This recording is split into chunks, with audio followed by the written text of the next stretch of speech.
I'll give my take on this question as well, because it's a really interesting question. But if I was a young person, what should I do, or how should I go about starting my own business?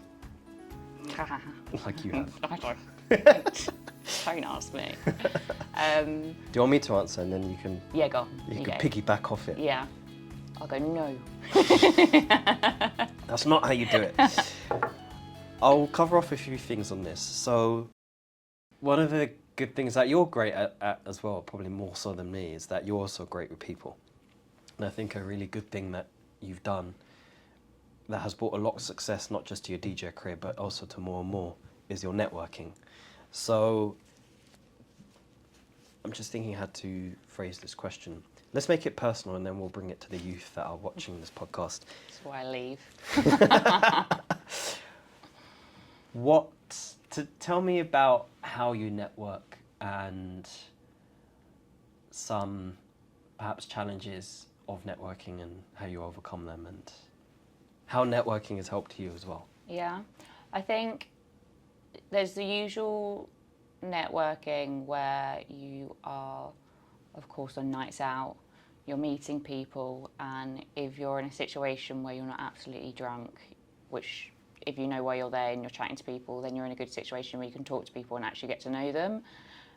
That's why I said about the whole thing of knowing when it's, you know, a night out with your friends, and knowing when it's actually a good opportunity to meet people and connect. So yeah, nights out, gone either, for instance, if I finish my gig and I'll speak to people after, or even if I'm not, I'll make sure that I go and see other friends who are doing their sort of events, so supporting them.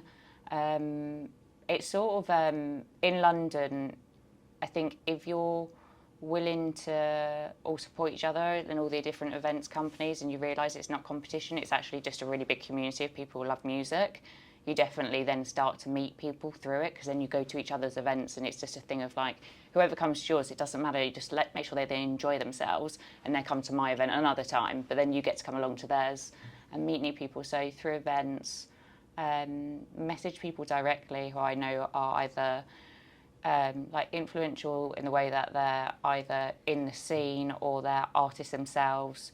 So some people that I just think, you know, you're just amazing people, and message them and either tell them they're great at what they do, you meet them for coffee, see them, or go to their sort of own gigs and things like that. So reaching out to people through social media.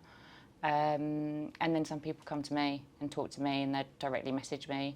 And now with more and more, it's getting to the point now I'm getting, big artists messaging, providing me with their sort of credentials. I'm like, you don't need to tell me this. I'm like, I've got your tracks on my USB. I know who you are. Right, okay. So it's like they're coming to me as well. So it's knowing the music scene and being open to going on nights out or even daytime sort of opportunities, and also being willing to go places on your own, solo.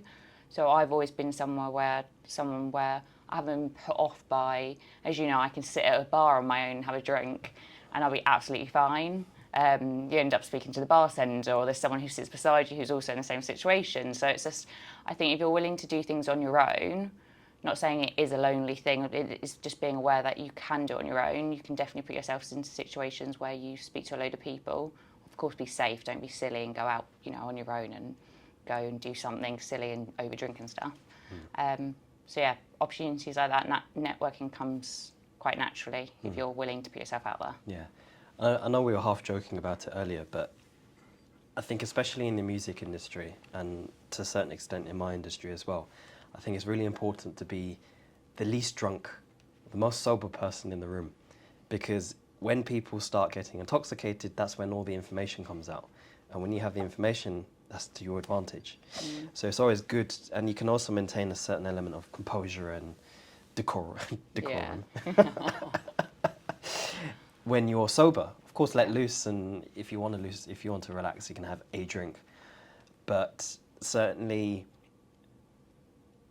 I don't want to see it as a game, but you do want to maintain some sort of strategic advantage, but I don't want to label it that way. You do want to be the different one in the room. Yeah, I think it's I think it's just being educated in your decision. Like if you've gone on a night out with your friends, you've gone to have a party, then enjoy yourself. Oh, But yeah, if yeah. you, I'm talking about yeah, networking. exactly. But if and your, you've gone out to network, Yep. then really it's it's a job. You don't go and rock up to your work going, oh, I've just had a bottle of wine, like, let's get cracking, do you? You're not going to sit at your laptop and be able to do anything. So I think, like, it's just common sense, isn't it? And I think if you had a conversation with someone, and I've had a load of shots of tequila, and I've had a conversation with someone, I'm going to wake up in the morning, I'll be like, what did we talk about? Like, what did we talk about? Right. And I won't remember. And I'm not going to write it on my notes whilst I'm talking. I'm like, hang on, let me know. Like, I'm just going to write down what we're saying. I'm just going to voice note you. Yeah. So it's like, if you're drunk, you're putting yourself in a situation where you're probably going to forget everything anyway. Yes. So it's best to be aware, awake, Right. and yeah. And then also, I've got to wake up in the morning for, to crack on with my day work. Like, I still on my laptop, I'm doing the events and that during the day. So if I'm drunk or hungover, that's just going to ruin my next day as well. Exactly, So exactly. it's I always a thing. know how difficult it is for you because you're juggling marketing part-time, which is a day job, and then DJing/events in the nighttime on the weekends, Thursdays, Fridays, Saturdays, pretty much every weekend now. And that throws off your sleep balance. And then you tell me you wake up eyes wide open at 4 o'clock in the morning on a Tuesday. I can't sleep. So I appreciate how difficult that is. But no, I mean, so far we've imparted, I think, quite a few lessons to the young viewers that tune into our podcast. Skills that can apply to not just the music industry and the arts, but also to any industry, which is network well, network professionally, don't give up, and I forgot, there was something Brand else. yourself well. Brand yourself well. Is there anything else that you've learnt or mistakes that you've made that you've learnt from over the last couple of years? Yeah, I think never feel as if everything has to happen now. So don't make silly decisions that are going to affect you as an artist, and also affect how people see you and their perception of you by trying to push yourself in a certain direction too quickly. So if there's ever an opportunity that arises because, for instance, I don't know, there's someone who's in a position of power and they're going to tell you that they're going to give you something, don't see that as a thing of, I've got to grab it now. Like, really, really protect yourself as a person, and make sure that people see you as a professional first and foremost, and you'll always get another opportunity. So I think just from probably a female perspective that, but yeah, and also the whole thing of no is never no, so don't feel as if disheartened if you don't have something the first time around, because later on it will come to you. Yeah. And I'll give my take on this question as well, because it's a really interesting question. But if I was a young person, what should I do, or how should I go about starting my own business? Like you have. Don't ask me. Do you want me to answer, and then you can Yeah, go on. you can go. piggyback off it? Yeah. I'll go, no. That's not how you do it. I'll cover off a few things on this. So, firstly, you need to find out what it is that you're going to sell or make or produce. Now, I've covered this in a previous podcast, but there's a few things that need to mesh in that particular area when you start that business. So number one, it needs to be something that you're good at, or something that you can be the best at. Okay? And there's a number of things that you can be good at, but there's only very few things that you can be the best at. It usually ties in with what you're passionate with. Number two, is it going to generate you a reward, a suitable reward for the work that you're putting in? When I was young, I was very passionate, and I think I could probably maybe be the best at astronomy. I love not looking at the stars, but studying the stars and I don't think that's a job, just staring at stars. Wow, you just wiped out your entire... I'm joking. There was a difference between what you were saying. All those people that built the James Webb Telescope, they've got their hands in their head right now. Carli thinks you're just Can we just worthless. cut that out, please?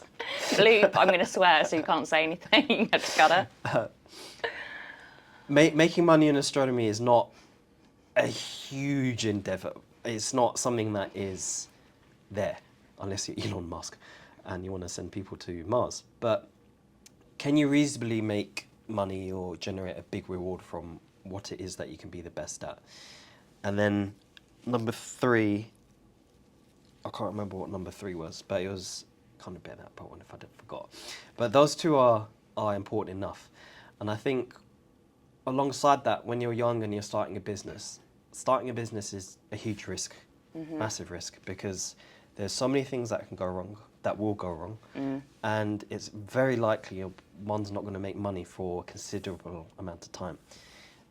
You know, take my industry, for example. There's many businesses that go out of business very quickly, and it takes a long time to start making money. So you don't want to put all your eggs in one basket immediately. Continue a treat your business as a side hustle until it starts to take off. So keep a main role where you can have a dependable source of income to supplement your business, to even feed the business with income and capital to help it grow. But essentially balance the 2 until the business starts to take off, then focus more and more of your efforts and move gradually into full-time on the business. And I appreciate that's the way you've done it. And the business, I think in a year's time, you'll probably be fully focused on. Yeah, slowly You'll be shifting. sleeping half the week. I get what you, I agree with you. Yeah. I agree with you when it comes down to it has to be a passion project, because when it's your own business, there's no time to not be fully invested. It's not like you clock off. It's completely different to working for someone else. It's not a 9 till 5. It's actually a 24/7. You don't stop. Like, I always think about what I'm doing when it's my business, and I'll get a person messaging or a WhatsApp, or there'll be either an instant or something I have to do. I've got to work on that right at that moment in time. And I think if you're not passionate about it, unfortunately, that could be quite intense for people. So you definitely need to have a passion for your business to be able to make it actually work, or to even have longevity in it. And I agree with you, you do need to have it as a side hustle. You can't go into it full like whammy and go, right, I'm gonna now do this because I love it, unless unfortunately you've got financial backing. So it's thing of, for me, I haven't, so if it does fail, it's all on me. So I know that I need to be as sensible as possible to be like, okay, I've got my freelance marketing on the side, that's my income, this was my passion project, which thankfully it's become a lot more than that. And then finally, I think a really big one is actually you have to accept that you're willing to fail. With any business, if you always think you're going to succeed, it's not going to. Failure is actually like being aware of failure and understanding that is part of owning a business, makes you really aware of the situation, not doing silly things and going, oh, you know, spend money here, it doesn't matter, I want to fail. But being aware of that borderline of failure is possible makes you really aware of pushing yourself a little bit further than you would do, because you go, okay, there is going to be instances where I have to put more money into it, and being aware that maybe you are going to go over at this point, but then obviously there's going to be an opportunity when you bring in more money. So it's like the borderline of understanding failure and accepting it's possible, but also just being a little bit cautious in the way that you're, you know, not making silly decisions. Mm-hmm. And one thing I'd add to it as well, when starting a business, but also when you run a business, is having a plan at the outset.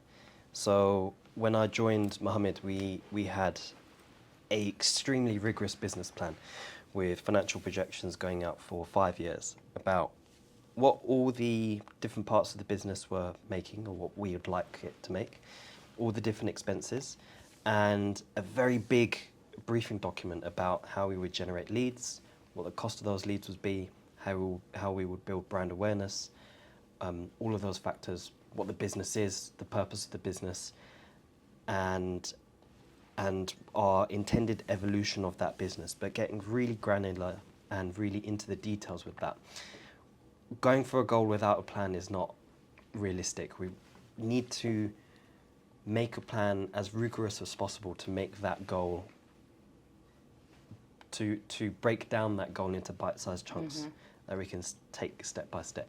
So I think we can definitely discuss that for more and more, because we've talked superficially about where we want to be, Tulum, Mykonos, but in terms of putting numbers on it and actually hashing that out, that would be really great.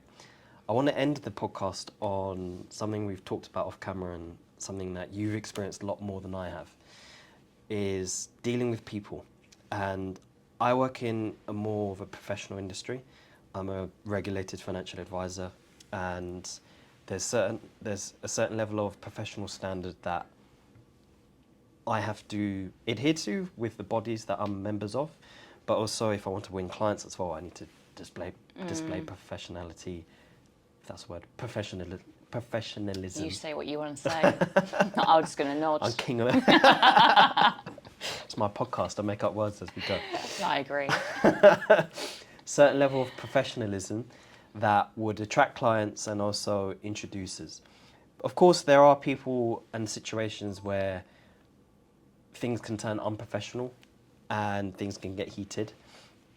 But I think there's certainly much more of an element to that in the arts and music. And you can probably completely mirror this with the movie industry and filming and acting.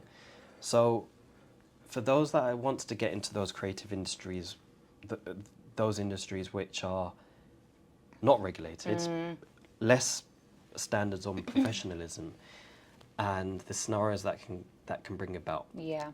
What advice would you give to those starting out in that point as how to manage people as well? Yeah. It's a difficult one because when you're starting out, unfortunately, you don't have a team behind you, like management. So it's like when you get to that point, you're basically protected. You've got a manager, you've got your team, and they make sure that you're respected as an artist. But when you're first starting out, you are on your own and you're trying to work out the right approach to connecting with people and them respecting you and appreciating you as an artist, or unfortunately taking advantage of the fact that you want something and they've got it and you basically need it to kickstart off your career. So I think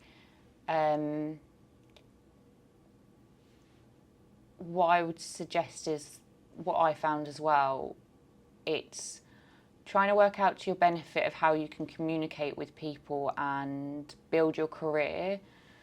So I remember when I first started and I've got a few gigs, I did do them for free, and that was something where I was going, actually they gave me a platform, I can use this to put on social media, I can post about it. It gave me an opportunity to showcase that I do have a talent, and stuff like that. That's normal within the industry, and I appreciate when they're giving people that first opportunity, because really, for some people when they're first starting, is it a hobby, or are you actually willing to go the next step and go, I want to do this full time and be an artist, a DJ within the industry? So I get that, but then there's also the other side of it where you'll get people then, you'll speak to people and they might start flirting with you or ask you on dates. I get that all the time. Yeah. I can't handle it. Can't handle it. Lies. Yeah, I had to battle the girls away from you at the events. Leave them alone. I'm basically exactly, security. I'm not a DJ. I go out with a ring and pretend I'm married. But yeah, there is an instance where there will be people who see it as an opportunity where they're either in a situation because they've been in the industry for a long time, they feel they can speak to you like that because they're the ones who are holding, the purse strings. They're the ones who've got they're the ones who are giving you the opportunity, so you should feel grateful. And I think really, as I said before, the whole thing of no's not no for now, I think you've really got to take that as an artist as a point where you just step away and go, okay, this opportunity wasn't for me, and really understand it is not worth that one time to get a gig when someone's going to offer you something, because I promise you it's not going to be a longevity of how you make your career. So I've always been, I think that was also why I was doing my events. I wanted to give myself a little bit more security where I didn't feel that I was depending on people to give me the gigs that I wanted and I wanted my friends to have. So I never wanted them to be in that environment as well. So I think it's, making a safe environment for people. There are amazing people in the industry, and there's a lot of people who are really supportive and want you to do well. I've made like brilliant connections, and the music industry is so creative, and it's such a positive environment to be in. But it's like the tiniest percent you've just got to be really aware of. And just be strong. Like, they may think that they have the upper hand, but really they don't have that much, over you. If you say no to them, there'll be someone else who says yes to you, and actually has probably got more status or within the industry who can help you. So just be really assured that you're, assured of yourself that you're good enough, that you do not deserve that treatment, and step away. And I'll add to that, when you're dealing with people that might wear their emotions on their sleeve, let's just say, is that it's really important to maintain a cool, objective, calm head. One of Robert Greene's laws of power in his 48 laws of power is stir waters to catch a fish. And that law goes into, and I don't recommend this, I definitely take it with a pinch of salt, but purposely making someone angry so that you could take advantage of them. Now, there were very specific lessons in that particular book from that law, where if you can maintain a cool, emotional, calm, objective head, you're maintaining the power, essentially. And when you can maintain professionalism in situations that have turned nasty and unprofessional, then you've maintained your dignity, and you're much more likely to get what you want or need from that particular situation.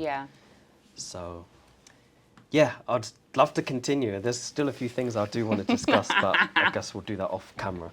But thank you very much for listening. I mean, do you have any final questions for me, or final comments? Great wine. Why isn't there any wine in my mug? Next time, Rosie. Thank you. Thank you for listening, guys.